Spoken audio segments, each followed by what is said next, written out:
नमस्कार विद्यार्थियों। आज हम कक्षा 10 की हिंदी विषय के हिंदी संस्कृत खंड अन्योक्ति विलासा पाठ का अध्ययन करेंगे। अध्ययन करने से पहले हम इसके संदर्भ को जानेंगे। तो संदर्भ इसका रहेगा, प्रस्तुत श्लोक हमारी पाठ्य पुस्तक हिंदी संस्कृत के अन्योक्ति विलासा नामक पाठ से लिया गया है। अन्योक्ति विलासा का अर्थ होता है अन्योक्तियों का सौंदर्य या अन्योक्तियों की सुंदरता। तो श्लोक 1 का अनुवाद जानेंगे पहले। नितराम नीचो अस्मिति त्वम खेदम कूपा कदापि मां प्रथा। नितराम मानी लगातार, नीचो अस्मिति मानी मैं नीचा हूं, खेदम मानी दुखी, कूप मानी कुआं, त्वम मानी तुम, कदापि मानी कभी भी, मां मानी नहीं। तो मैं नीचा हूं यह सोचकर खेद मत करो।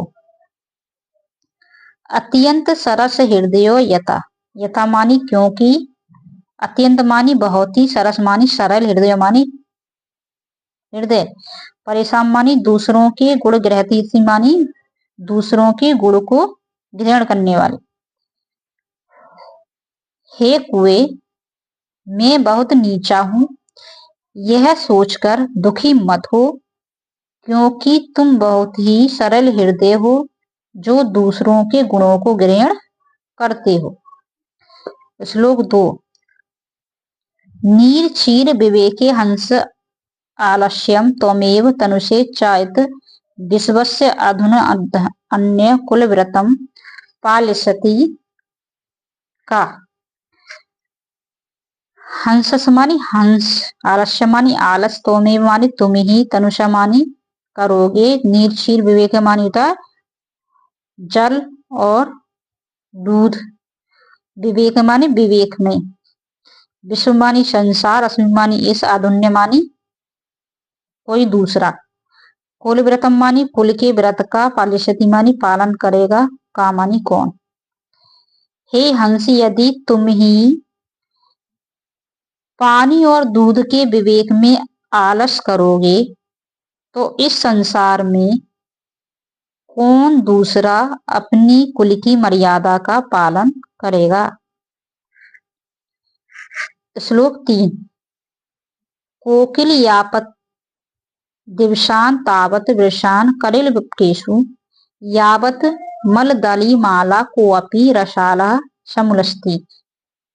हे कोयल, कोकिला मानी कोयल, यावत मानी तब तक, दिवसान मानी दिन, तावत मानी तब तक, वृषान मानी नीरस, कलिल मानी कलिल के, विप्रेषु मानी वृक्ष पर, यावत मानी तब तक, मलदल माला भौरों के समूह वाला, कोअपि मानी कोई भी, रसाल मानी आम का वृक्ष, समलस्ति मानी विकसित न हो जाए या दिखाई ना दे जाए। हे कोयल तुम अपने नीरस दिन जब तक किसी कलिल के वृक्ष पर व्यतीत कर लेना, तब तक कोई भौरों के समूह से युक्त आम का वृक्ष दिखाई ना दे जाए। श्लोक 4 रेरे चातकः सावधान मनसा मित्र क्षणम सूर्यताम अम्बोदा बहवो ही सन्ति गगने सर्वे अपि न दृशा केचिद वृष्टिया विद्रयन्ति वसुधाम गर्जयन्ति केचिद व्रथा यम यम पश्यसि तस्य प्रोतो मां ब्रह्मु दीनम वाचः।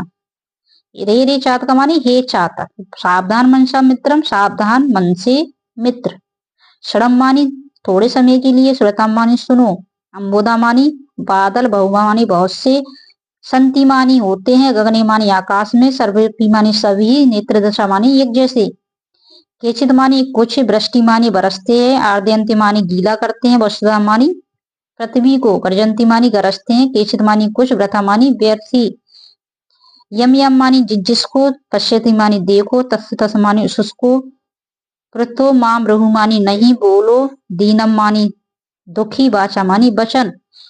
हे चातक मित्र सावधान मन से क्षण भर के लिए सुनो, आसमान में बहुत से बादल होते हैं, वो सब एक जैसे नहीं होते। कुछ पृथ्वी पर बरसते हैं और पृथ्वी को गीला कर देते हैं, और कुछ गरज कर ही रह जाते हैं। उन उनको देखो, उन उनके सामने अपने दुखी वचन मत बोलो। श्लोक 5।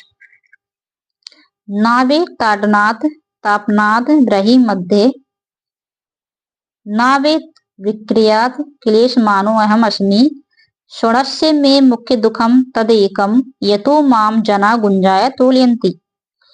ना मानी नहीं बेमानी, ताडांत मानी पीटने पर, तापान मानी तपाने पर, वही मानी अग्नि के मध्य में, ना विक्रियात ना बेचने पर, क्लेश मानो मानी बिल्कुल भी दुखी नहीं,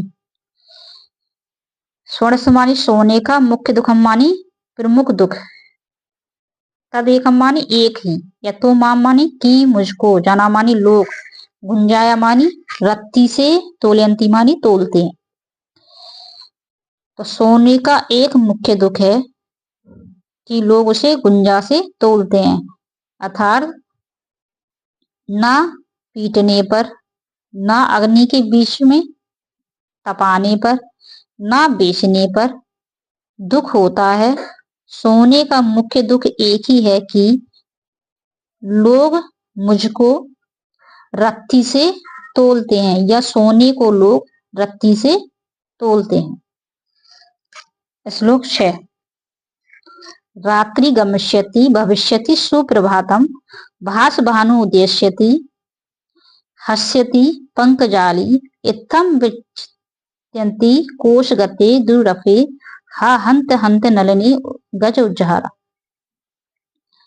रात्रि गमिष्यति, रात्रि जाएगी, रात जाएगी, भविष्यति सुप्रभातम, भविष्यति मानी होगा, सुप्रभात मानी सुबह या सुप्रभात, भास भानु उद्देश्यति सूर्य उदय होगा, हस्यति पंकज अली कमल खिलेंगे, इत्थम मानी इस प्रकार, विचिंती मानी विचार कर रहा था, कोश गति मानी कली में गया हुआ या कली में बैठा हुआ, दूरफी मानी भौरा, हा हंत मानी दुख है, नलिनी मानी कमल को, गज मानी हाथी, झारा मानी उखाड़ कर।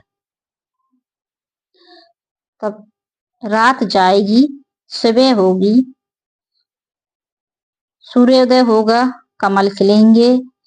इस प्रकार कमल के कोष में बैठा हुआ भौरा विचार कर रहा था, हाय दुख है कि हाथी ने कमल को उखाड़कर फेंक दिया।